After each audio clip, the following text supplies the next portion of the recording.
प्यारे मित्रों, नमस्कार और एक बार आपका पुनः स्वागत है आपके अपने YouTube channel Rana sir classes में। आज हम अंतर्राष्ट्रीय कानून के एक महत्वपूर्ण विषय अंतर्राष्ट्रीय कानून के भीतर किन किन विषयों का अध्ययन किया जाता है, उसके क्या सिद्धांत हैं, उस पर बात करने वाले हैं। तो आशा और उम्मीद है कि वीडियो आपको अच्छा लगेगा। आज के वीडियो को प्रारंभ करने से पूर्व एक कथन मुझे याद आता है कि मौलिक रूप में राष्ट्रों का कानून व्यक्तियों का ही कानून होता है, जिसको कि समुदायों की सरकारों द्वारा लागू किया जाता है। इसलिए यह मानना उचित है कि राज्य के साथ साथ व्यक्ति भी अंतर्राष्ट्रीय कानून के विषय होते हैं। स्टोवेल महोदय का ये कथन है। इस कथन से स्पष्ट हो जाता है कि अंतर्राष्ट्रीय कानून के विषय के संदर्भ में जो सिद्धांत हैं, तीन सिद्धांत हैं जिस पर हम बात करेंगे। पहला है केवल राज्य ही अंतर्राष्ट्रीय कानून के विषय होते हैं। दूसरा है केवल व्यक्ति ही अंतर्राष्ट्रीय कानून के विषय होते हैं। और तीसरे विद्वानों का मानना है कि राज्य, व्यक्ति और कुछ गैर राजकीय इकाइयां भी अंतर्राष्ट्रीय कानून के विषय होते हैं। तो इसके पक्ष और विपक्ष पे हम आज बात करने वाले हैं। तो इसको बात करने से पूर्व एक बात हमें जानना जरूरी है कि अंतर्राष्ट्रीय कानून के जब विषय की हम बात करते हैं तो इससे क्या तात्पर्य निकलता है। तो एक विद्वान हुए हैं स्टार्क महोदय, उनका मानना है कि इससे चार बातें निकलकर सामने आती है। पहला है अंतर्राष्ट्रीय कानून के अधीन अधिकार और कर्तव्य प्राप्त करने वाले एक। दूसरी बात निकलकर आती है कि एक अंतर्राष्ट्रीय ट्रिब्यूनल के सम्मुख दावे प्रस्तुत करने के अधिकारी। और तीसरा है अंतर्राष्ट्रीय कानून द्वारा निर्धारित नियमों के अधीन हित धारण करने वाले। और चौथा अंतर्राष्ट्रीय संगठन और राज्यों के साथ संधियां करने की योग्यता। यानी कि आखिर कौन इस अंतर्राष्ट्रीय कानून के विषय के जब बात हम करेंगे तो इससे क्या तात्पर्य निकल कर आता है। तो स्टार्क महोदय ने ये चार तात्पर्य बताए हैं कि कौन कौन इसके भीतर आ सकते हैं, इससे क्या तात्पर्य है। तो दूसरी ओर अगर हम देखें तो विषय वे चीजें होती हैं जिस पर कि लगभग कोई कानून या कोई नियम लागू होते हैं। और इस आधार पर हम कह सकते हैं कि अंतर्राष्ट्रीय कानून के विषय के अंतर्गत वे चीजें आती हैं जिस पर कि अंतर्राष्ट्रीय कानून के नियम लागू होते हैं। और ये विषय वस्तुएं फैनविक महोदय के अनुसार वस्तुएं तो वे होती हैं जिनके संबंध में अधिकार रखे जाते हैं और कर्तव्य लगाए जाते हैं। और विषय वे होते हैं जिनको अधिकार प्राप्त होते हैं और जो कर्तव्य निभाते हैं। तो अब आज हम क्या बात करने वाले हैं इससे आपका स्पष्ट हो ही गया होगा। तो चलिए सबसे पहले सिद्धांत को देखते हैं, जिसमें अंतर्राष्ट्रीय कानून के विषय के संबंध में जो पहला सिद्धांत है वो है केवल राज्य ही अंतर्राष्ट्रीय कानून के विषय होते हैं। तो बहुत सारे विद्वानों का मानना है कि केवल और केवल राज्य ही अंतर्राष्ट्रीय कानून के विषय के भीतर आता है। व्यक्ति और अन्य प्रकार की संस्थाएं अंतर्राष्ट्रीय कानून के विषय के अंतर्गत नहीं आती है। इन विद्वानों का मानना है कि अंतर्राष्ट्रीय कानून को राष्ट्रों के मध्य कानून के रूप में ही परिभाषित किया जाना चाहिए, क्योंकि अंतर्राष्ट्रीय कानून की शब्दावली में इसको राज्य के आपसी संबंधों का कानून कहा जाता है। यानी कि अंतर्राष्ट्रीय कानून वह है जिसमें कि राज्यों के आपसी संबंधों की बात की जाती है। और अंतर्राष्ट्रीय कानून मुख्य रूप से राज्यों के अधिकारों, कर्तव्यों और हितों से ही संबंधित होता है। तो यह इनका तर्क है, इसलिए ही ये केवल राज्य को ही अंतर्राष्ट्रीय कानून के विषय के भीतर मानते हैं। इनका मानना है कि अंतर्राष्ट्रीय कानून के नियमों का राज्यों द्वारा पालन किया जाता है। राज्य ही युद्ध की घोषणा कर सकते हैं या शांति की घोषणा कर सकते हैं या दूसरे राज्यों के साथ संधियां कर सकते हैं, अंतर्राष्ट्रीय सम्मेलनों में भाग ले सकते हैं, आपसी साझे हितों के संबंध में विचार विमर्श कर सकते हैं और अंतर्राष्ट्रीय न्यायालय के सम्मुख एक व्यक्तित्व के रूप में सामने जा सकते हैं। ऐसा कोई व्यक्ति या व्यक्ति विशेष नहीं कर सकता। इसलिए केवल और केवल राज्य को ही अंतर्राष्ट्रीय कानून के विषय के रूप में माना जाना चाहिए। किंतु कई विद्वानों ने इनकी आलोचना की है। हाँ, आप समर्थक विद्वानों में Kelsen, Lawrence, Frederick Smith, G.I. टुकिन, इनका नाम आप याद रखिएगा, इनका कथन को भी मैं आपके सामने शेयर कर दे रहा हूं। अब आलोचना की बात करें तो इस मत की कई विद्वानों ने, और खास तौर से वे विद्वान जो कि व्यक्ति को भी अंतर्राष्ट्रीय कानून के विषय के रूप में मानते हैं, उन्होंने बड़ी आलोचना की है। उनका मानना है कि समुद्री डाके और हवाई डाके के संबंध में अंतर्राष्ट्रीय कानून के नियम प्रत्यक्ष रूप से व्यक्तियों पर लागू होते हैं, ना कि सरकारों पर। इसलिए अंतर्राष्ट्रीय कानून के भीतर केवल राज्य ही नहीं बल्कि व्यक्तियों को भी शामिल किया जाना चाहिए।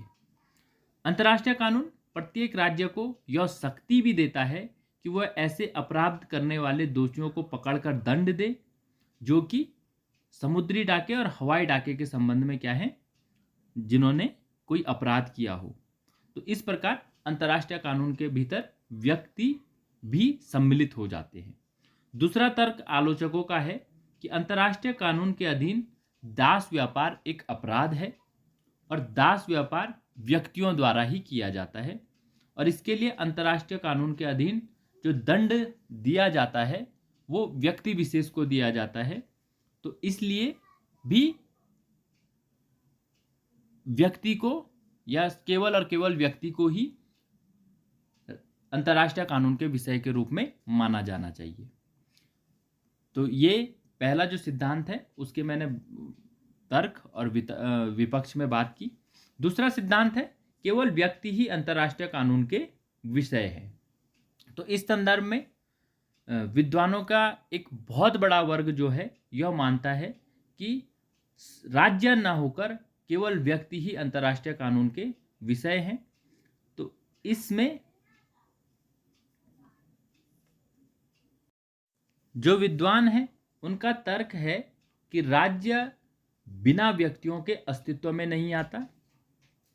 राज्य को अपना अस्तित्व निर्धारित करने के लिए समुदाय की आवश्यकता होती है, और समुदाय कहीं व्यक्तियों से मिलकर बनता है। बिना व्यक्तियों के सहयोग के राज्य अपने दायित्वों को भी नहीं निभा पा सकता है। राज्य के दायित्व उस देश में रहने वाले व्यक्तियों के ही दायित्व होते हैं, ना कि राज्य के दायित्व। राज्य के व्यक्तियों का परोक्ष रूप से अंतर्राष्ट्रीय विधि में महत्वपूर्ण स्थान है, यानी कि राज्य के भीतर जो व्यक्ति हैं वो अंतर्राष्ट्रीय विधि में एक महत्वपूर्ण भूमिका निभाते हैं। इसलिए यह कहना ज़्यादा उचित होगा कि अंतर्राष्ट्रीय विधि का विषय राज्य न होकर व्यक्ति ही है। इसमें यह एक मुकदमे की बात करते हैं। न्यूरेमबर्ग का जो मुकदमा हुआ था उसका उदाहरण देते हैं कि इस मुकदमे में द्वितीय विश्व युद्ध के बाद जो अपराधी घोषित किए गए थे, जिन्होंने कि बहुत अधिक मात्रा में नरसंहार किया था द्वितीय विश्व युद्ध के दौरान, तो उसी मामले में न्यूरेमबर्ग का मुकदमा किया गया था ऐसे अपराधियों पर। इस विचार के विचारक कहते हैं, या जो समर्थक हैं वो कहते हैं कि इसमें जिन अफसरों को दंडित किया गया था उनको व्यक्तिगत आधार पर दंडित किया गया था, ना कि राज्य के आधार पर, और इसलिए व्यक्ति ही क्या है, अंतर्राष्ट्रीय जो कानून है उसके विषय के भीतर आना चाहिए। तो ये इनका मानना है। किंतु इसकी भी कई विद्वानों ने आलोचना की है, और जो मुख्य आलोचना है वो इस प्रकार है। पहला है कि एक संधि दो व्यक्तियों में नहीं की जाती, बल्कि किसमें, दो राज्यों के मध्य की जाती है। जब भी संधि होती है अंतर्राष्ट्रीय स्तर पर, तो वो संधि व्यक्तियों के भीतर ना होकर राज्यों के भीतर, राज्यों के मध्य होती है। इसलिए इस सिद्धांत की आलोचना की जाती है। दूसरा है एक राज्य ही किसी दूसरे राज्य के साथ समझौता कर सकता है। कोई व्यक्ति दूसरे राज्य के साथ या कोई व्यक्ति दूसरे व्यक्ति के साथ अगर समझौता करता है तो वो अंतर्राष्ट्रीय समझौते या अंतर्राष्ट्रीय कानून के भीतर उसको नहीं रखा जा सकता है। और तीसरी आलोचना इस आधार पर की जाती है कि एक राज्य ही दूसरे राज्य से संबंध स्थापित करता है, और राज्य ही आपस में राजदूत नियुक्त करते हैं, राज्य ही अंतर्राष्ट्रीय क्रियाओं का क्रियान्वयन करते हैं। तो ये तीन उदाहरणों के आधार पर इस सिद्धांत की आलोचना की जाती है। अब हमारे पास जो तीसरा सिद्धांत निकल कर आता है वो है राज्य, व्यक्ति और कुछ गैर राजकीय इकाइयों अंतर्राष्ट्रीय कानून के विषय हैं, यानी कि सभी को सम्मिलित करते हुए इस सिद्धांत और सबसे नया सिद्धांत है और सबसे मान्य सिद्धांत यह है। इस सिद्धांत के जो समर्थक है उनका कहना है कि अंतर्राष्ट्रीय कानून के विषय के संदर्भ में जो उपयुक्त पूर्व के दो सिद्धांत हैं, पहला कि राज्य ही अंतर्राष्ट्रीय कानून का विषय है और दूसरा व्यक्ति ही अंतर्राष्ट्रीय कानून के विषय हैं। दोनों के दोनों सिद्धांत कहीं ना कहीं गलत हैं, जबकि इसके स्थान पर राज्य, व्यक्ति और कुछ गैर राजकीय इकाइयां अंतर्राष्ट्रीय कानून के विषय के भीतर आनी चाहिए। इनका ये अपने जो तर्क देते हैं, पहला तर्क देते हैं कि वर्तमान समय में कई एक कानून निर्माण संधियां और समझौते किए गए हैं जिन्होंने अंतर्राष्ट्रीय फौजदारी कानून के क्षेत्र को विस्तृत किया है। इन समझौते के माध्यम से व्यक्तियों और राज्यों दोनों पर ही अनेक दायित्व क्या है लादे गए हैं। दूसरा इनका कहना है, दूसरे विश्व युद्ध के पश्चात न्यूरेमबर्ग और टोक्यो के मुकदमे चलाए गए जिनमें अनेक व्यक्तियों को शांति के विरुद्ध अपराधों, जो मैंने आपको पहले भी बताया, मानवता के विरुद्ध अपराधों और युद्ध के कानून के विरुद्ध अपराधों के लिए सजाएं दी गई। तो यह कहीं ना कहीं व्यक्ति संबंधी जो सिद्धांत है उसका समर्थन करता है। तीसरा इनका कहना है कि 1948 में जो नरसंहार सम्मेलन हुआ था उसमें प्रत्यक्ष रूप से व्यक्ति पर कुछ जिम्मेवारियां लागू की गई और इस नरसंहार सम्मेलन के माध्यम से यह समझौता किया गया कि नरसंहार के जो अपराधी होंगे उनमें व्यक्तियों को सजा मिलेगी, चाहे सरकारी व्यक्ति हो या निजी व्यक्ति हो। चौथा इनका तर्क है कि वर्तमान समय में ऐसे अनेक अंतर्राष्ट्रीय समझौते और संधियां की गई हैं जिनके माध्यम से मानवीय अधिकारों पर समझौते द्वारा व्यक्ति को सीधे अधिकार और कर्तव्य सौंपे गए हैं। जैसे आप मानवाधिकार की बात करते हैं तो उसमें जो मानवाधिकार मिला है वो किसको मिला है, कहीं ना कहीं व्यक्तियों को मिला है, किसी संस्था या राज्यों को नहीं मिला है। तो इस प्रकार की बात ये करते हैं।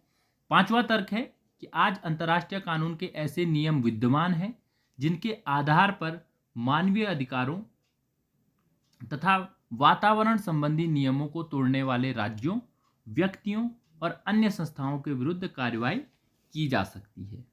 इनका अगला तर्क है कि वर्तमान में अनेक गैर राजकीय इकाइयां विश्व स्तर पर सक्रिय भूमिकाएं निभा रही हैं जो अपना कार्य अंतर्राष्ट्रीय कानूनों के नियमों के अनुसार ही कर रही है। और अगला तर्क ये देते हैं कि अंतर्राष्ट्रीय स्तर पर संयुक्त राष्ट्र संघ जो कार्य कर रहा है, यदि संयुक्त राष्ट्र संघ की सेवा में संलग्न व्यक्तियों को कोई हानि पहुंचती है तो हानि पहुंचाने वाले राज्य, व्यक्ति और संस्थाओं को दंडित किया जा सकता है। तो कहीं ना कहीं राज्य भी सम्मिलित है, व्यक्ति भी सम्मिलित है और संस्थाएं भी सम्मिलित है। इसलिए अंतर्राष्ट्रीय कानून के विषय के भीतर इन तीनों को ही सम्मिलित किया जाना चाहिए। अगला तर्क इनका है कि अंतर्राष्ट्रीय कानून के अंतर्गत संयुक्त राष्ट्र संघ को क्या है, एक कानूनी दर्जा प्राप्त है और संयुक्त राष्ट्र संघ एक संस्था है। भले ही ये अंतर्राष्ट्रीय संस्था है तो संस्थाओं को कहीं ना कहीं अंतर्राष्ट्रीय कानून के विषय के भीतर सम्मिलित किया जाना चाहिए। तो ये कुछ इनके तर्क हैं जिसके आधार पर तीनों ही सिद्धांतों, जो ये तीसरा सिद्धांत है उसको अंतर्राष्ट्रीय कानून के विषय के संदर्भ में सबसे उपयुक्त सिद्धांत माना जा सकता है। तो आज हमने अंतर्राष्ट्रीय कानून के विषय के संदर्भ में जो सिद्धांत प्रचलित है उस पर बात की। अगले वीडियो में हम अंतर्राष्ट्रीय कानून के विषय के भीतर हस्तक्षेप, राज्यों की मान्यता, इस प्रकार सिलेबस के अकॉर्डिंग जो जो विषय आपके पास हैं उन पर बात करेंगे। जैसे कि मुख्य रूप से राजनयिक अभिकर्ता, वाणिज्य दूत, अजाइलम जिसे कि आश्रय कहा जाता है, प्रत्यर्पण, ये सारे अंतर्राष्ट्रीय कानून के विषय हैं, इन पर बात की जाएगी। तो वीडियो अच्छा लगा हो अपने मित्रों को शेयर अवश्य करें।